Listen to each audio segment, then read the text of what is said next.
Yes, I know I'm looking very corporate today. It's because I just walked in the door from work and I decided to make this video on a whim. Friday video. Definitely beer o'clock. Cheers.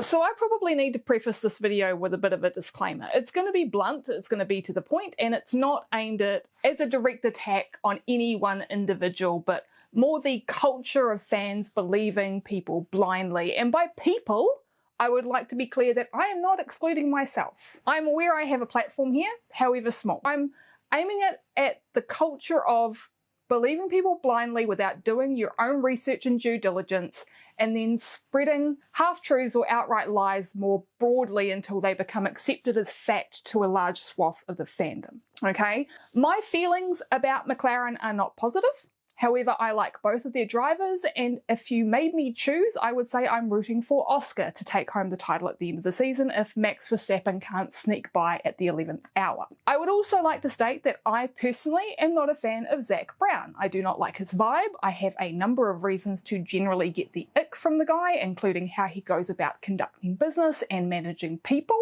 as is the case, honestly, with many people in Formula One leadership roles, but I am going to go fully into bat for him in this particular instance because what's being spread around regarding his role in Quadrant is false and being used to spread a narrative that Lando Norris is being favoured within McLaren due to Brown's perceived conflict of interest. Now, for those of you who are out of the loop, Quadrant is Lando Norris's esports brand that isn't really an esports brand anymore. It's more about content creation and lifestyle. They've got a YouTube channel, which is genuinely quite fun. I really enjoy watching their videos, particularly the Guess Which One's an F1 Driver videos. They do merch and they do fashion. And they used to manage athletes, but they stepped back from that a while ago. They were recently sold, which seems to have put a bit of a spotlight on Quadrant's registered company information, which people are now using as a gotcha for Brown and McLaren's true motives behind the scenes with regards to the title fight between Lando Norris and Oscar Piastri. Now, whether or not Lando Norris is being favoured within McLaren against their public statements is not the subject of this video. It's actually kind of not relevant to it.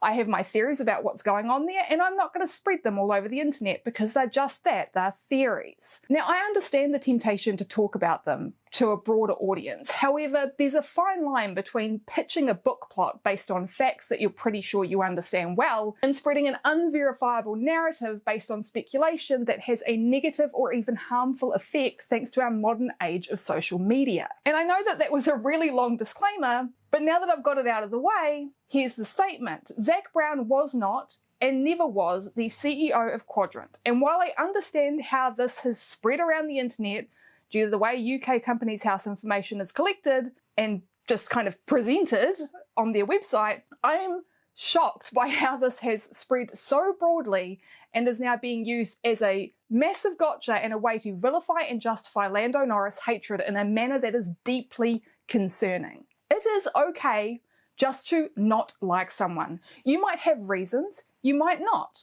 But if you're going to have reasons and state them publicly, you damn better have the receipts in context and in good faith. Otherwise, just stick to I don't like them or they're not for me, because those are complete sentences and perfectly fine and normal things for a human person to feel. Here's the registration details in question. Now, as I said, I can understand how someone would misread this. It states very clearly here, occupation as CEO. However, this is not in the context of the company itself and merely a self-reporting statement of what the director's, in this case Zak Brown's, current occupation is, which was at the time and still is the CEO of McLaren Racing Limited. When a directorship is registered, the occupation field can be filled with the person's role in the company, their general occupation, as is the case here, or can even be left blank. This is like when you register to vote at 18 and put down student, even though you also get abused by McDonald's patrons every Friday and Saturday night. CEO of Veloce, Daniel Bradley, the company that purchased Quadrant in July 2025, has done the opposite and has company director as his occupation, even though he is the CEO of that specific company. The actual CEO of Quadrant was and still is Jamie McLaurin, who is an active director of both Quadrant and Veloce. Now, to be fair, it is pretty murky who was running the company when it first launched, and if they even had a formal CEO at all, which I would like to point out is not a legal requirement. You just have to have a director who is legally responsible for running the business, i.e. a managing director, which, to be fair, Brown very well could have been, but it's highly unlikely as there's no mention at all of his involvement during the launch. But back when they launched, I'm fairly certain that what effectively amounted to the MD role was being filled by ADD Motorsports' Mark Berryman, or possibly Fraser Shedder, who was two of the four original directors appointed in June 2020, along with Brown and Rupert Svensson-Cook. Now, Berryman and Shedder are Lando's managers, as in they manage his motorsport career. So now that I've got the company structure business out of the way, let's add in a bit of context around what was going on when Lando founded Quadrant and why the idea that it's some kind of conflict of interest is, while well-meaning, not really relevant. When Quadrant first launched, you might remember there was some hashtag stuff going on. We were coming out of the first wave of COVID lockdowns. The 2020 F1 season was still a full month from starting after the mid-weekend cancellation of Melbourne in March.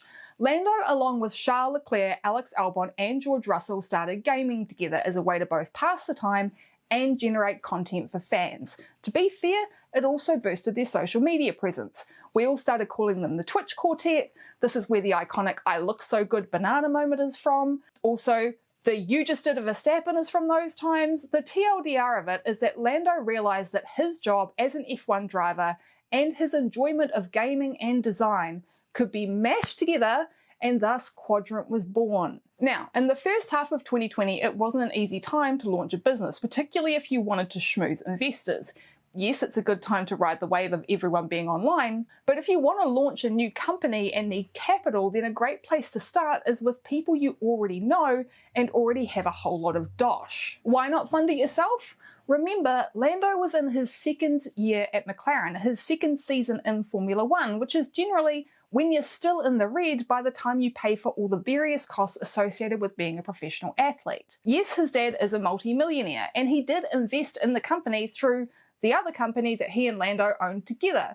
But he's also got his own stuff going on and reportedly did invest a whole lot in McLaren early on to secure Lando's seat.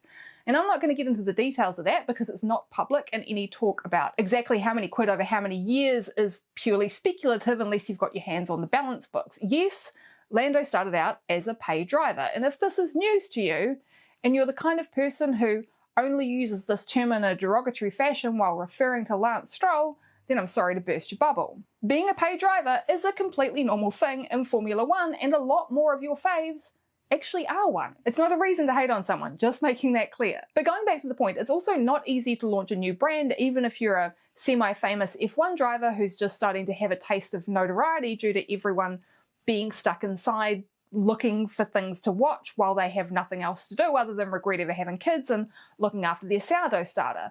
There's a risk involved. It's not something you just decide you're going to do one day, and if it tanks, then it doesn't matter. There's other people involved. You've given your bestie the role as the secondary face of the whole thing. If your career tanks, then will anyone even care about Quadrant at all? Or will it just be that thing that failed F1 rookie started back during lockdown? So you do the smart thing and you talk to McLaren about partnering with the company and take an investment from the CEO in return for shares and a role as a director. It's a win-win for both. Zak Brown gets an investment into his guy's company and a seat at the table when it comes to how things are being run, which in turn lets him keep an eye on his other investment, which is, well, Lando and his image and how that relates to his role within McLaren. In return, Lando gets a cash injection that comes with a partnership with one of the most recognizable brands in not just motorsport, but just high-performance cars in general. Veloce were also an initial investor whose partnership with McLaren was announced around a month prior to the incorporation of Quadrant Esports Limited.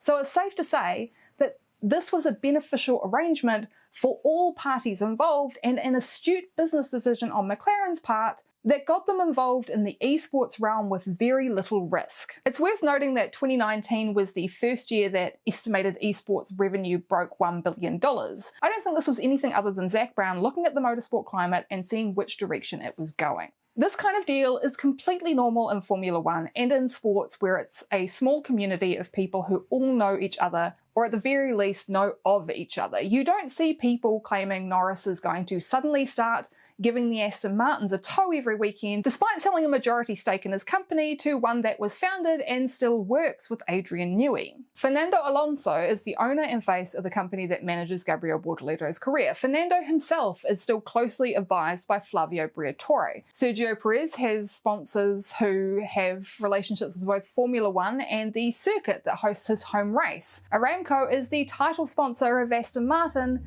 as well as the first and largest logo that you see when you open the Formula One Global Partners page. Formula One, and even broader motorsport in general, but in particular Formula One, is an endless circle of cronyism and nepotism and pseudo-incestuous partnerships that often seem to have a conflict of interest, but in practice are totally fine and bound by contracts written by lawyers that charge millions of pounds a year. Misinformation spreads fast online. The day before Mercedes confirmed they'd be sticking with their current lineup for 2026, my husband had somebody talk to him about Lewis Hamilton going back to Merck like it was a done deal. Now, this person had seen that viral post that was very clearly written by ChatGPT that spread all over Facebook. So always treat anything you read online or you watch online with suspicion.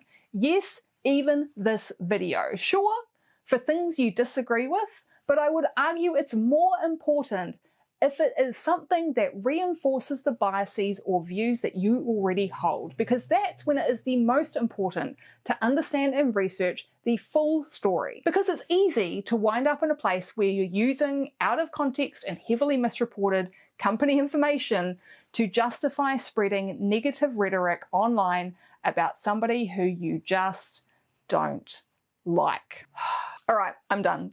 Click the like button, subscribe, you know the drill. If I've got anything wrong here, then please feel free to correct me, but I do ask that you include a reputable link to the information and not something that goes to clickbait slop sites or anything that is AI generated like the stupid summary Google gives you nowadays. Thank you to my patrons for your continued support. It's because of you guys that I've been able to continue pursuing this whole YouTube thing rather than going back to my old side hustle, which was dangerously close to reaching burnout territory. Thanks for watching to the end. As a reward, you get an outro with the Gordo. Enjoy.